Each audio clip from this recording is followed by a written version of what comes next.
And now a caterer in the Mattegod area in Kottawa was taken into custody today in connection to the food poisoning incident that was reported in the Porua-Dande area in Horana. The catering service was also sealed today. Over 350 persons attached to a garment factory in the Porua-Dande area in Horana suffered from food poisoning after consuming food at an event held last night. The acting medical director of the Homagama Base Hospital, Dr. Rasika Lianage, said that around 150 persons were admitted to the hospital. Meanwhile, 200 persons were admitted to the Horana Base Hospital. Medical director of the Horana Hospital, Tamara Kalubovila, said that these individuals were admitted following symptoms of vomiting and diarrhea. Meanwhile, health officials say that samples obtained from the catering company have been submitted to the laboratory for further testing. Issuing a communique, Health Director of the Western Province, Additional Secretary of the Ministry of Health, Dr. Amal Harsh De Silva, said that they suspect that the food poisoning may have been caused by some microorganism or poison in the chicken that was consumed.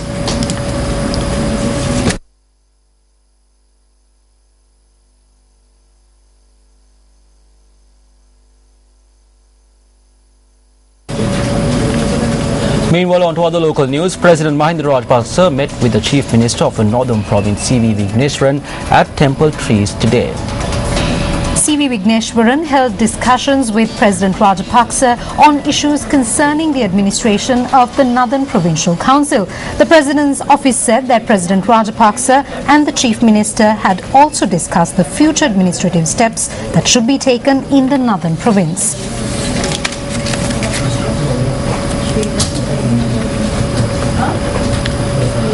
On business news tonight, Governor of the Central Bank of Sri Lanka, Ajit Niwad Cabral, says that the economic growth rate for 2013 will be 7.2%. Yes, he made this statement during an event held to announce the economic roadmap for 2014 and beyond.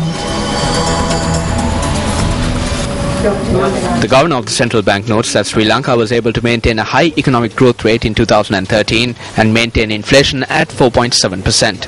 He added that gross official reserves rose to $7.1 billion and the country was able to create a surplus of over $700 million. During a media briefing held following the event, the Governor of the Central Bank addressed concerns about the accuracy of data released by the Central Bank. We have a very sound system of collecting data, disseminating the data, and that has been accepted by all the international agencies. Just because one or two persons don't like the numbers that we are putting out and it doesn't suit their own viewpoint, we cannot be held responsible for that. We are sorry that they are now taking that stand, but it's a completely distorted stand, and we would advise them not to go that path, because that is really not going to work, because every agency is accepting our data. Meanwhile, the Monetary Policy Review for 2014 announced by the Central Bank notes that the Monetary Board has decided to reduce the standing lending rate of Central Bank to 8% with immediate effect. It also announced that the Monetary Board has decided to remove the minimum cash margin of 100% imposed against letters of credit for importing certain motor vehicles. The minimum cash margin requirement came into effect on the 30th of August 2013. Now moving on to another local news story, lawyers attached to the United National Party point out that the chairman or any other member of the Leadership Council have no moral right to bring in Sajith Premadasa and Thalata Atukorala to the failing Leadership Council by force. Now they point out that it's persons who crossed over from the other parties to the UNP and those from the UNP who crossed over and returned are the ones who are attempting to bring in both Premadasa and Atukorala, who have been with the UNP for a long period of time, by force. An English daily newspaper carried an article today with the headline, quote, Sajith and Thalata must join the Leadership Council or else, Karu, unquote. The article was published based on the press conference that was convened by Karu Jayasuriya and Lakshman Kiriyalla yesterday. එක්ක තමයි අපේ ජේෂ්ඨ නීතිඥවරයෙක් ලක්ෂ්මන් කිරියල්ල මහත්තයා. ඒ මහත්තයා කියලා තියෙනවා ඒ මහත්තයා සහ Look at the Daily Mirror newspaper of the 2nd of January 2014. It quotes two members of the Leadership Council.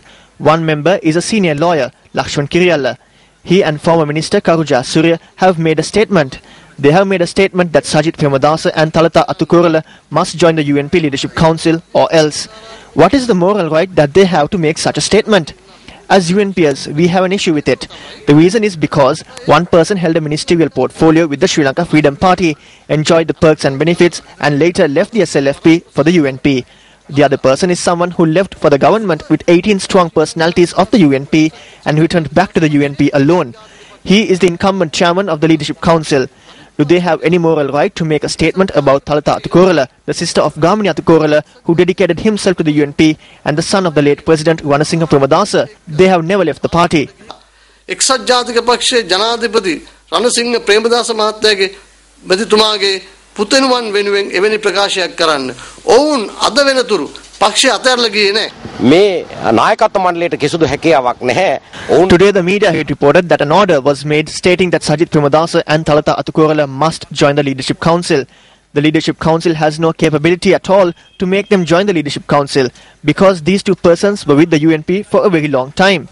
The Leadership Council is making various attempts, yet they have failed to rally the party together.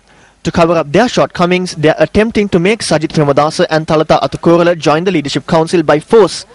I am making a request from the people for a change in the leadership of the United National Party. We do not ask for a council. That is where the issue in the United National Party lies. There is only one dispute within the UNP, and that is with regard to the leadership. There is also a charge against Karu Jayasuriya that he was a key player in the destruction of the United National Party, as he crossed over to the government with 17 individuals and came back alone. The people see this as the root cause for the destruction of the United National Party.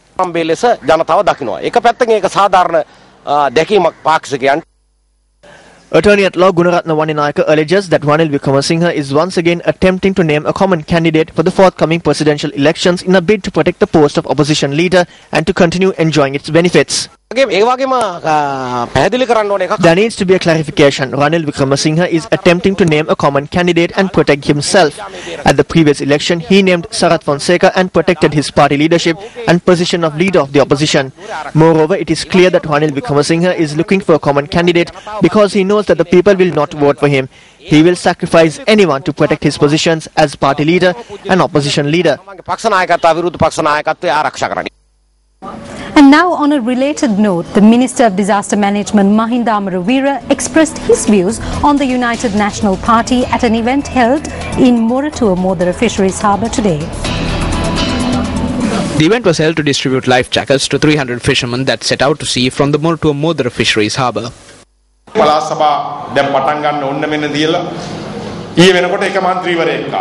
The provincial council polls are about to begin.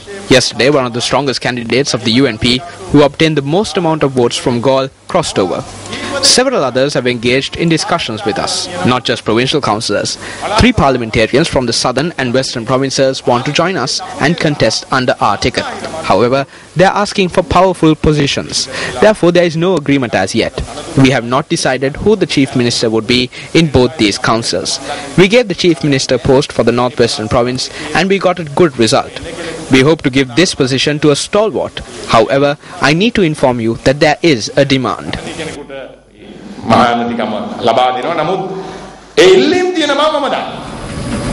And time now for the newspaper cartoon of the day.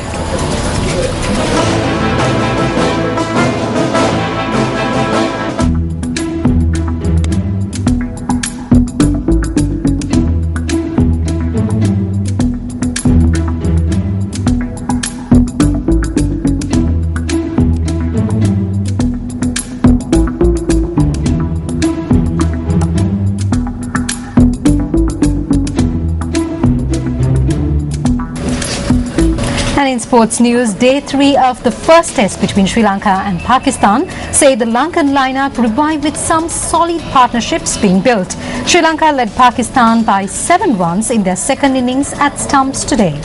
Now, Pakistan resumed play on day 3 with an overnight score of 327 runs for the loss of 4 wickets. However, the Lankan bowling attack gained the upper hand and restricted Pakistan to just 383 runs. Rangana Herath and Shamin Eranga bagged 3 wickets each for Sri Lanka, while Suranga Lakmal claimed 3 Pakistani scalps.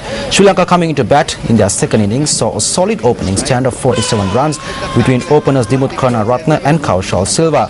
Karunaratne fell for 24, which brought in Kumar Sangakkara. Kaushal Silva and Sangakkara teamed up to put on a stand of 99 runs for the second wicket. Sangakkara was dismissed for 55 runs. Mahela Jayawardene, who came in next, was dismissed for a duck. Kaushal Silva was then dismissed for a well-made 81 before stumps when Sri Lanka were 186 runs for the loss of 4 wickets. Nicely played. Sangakkara. And that's a wrap of news at 9. It's a pleasure having you with us. For the Newsfirst team, I'm Minoshi Ratnasekara. And I'm Shahan Jurangpati. We leave you tonight with a look at the weather forecast for the next 24 hours. Good night and take care.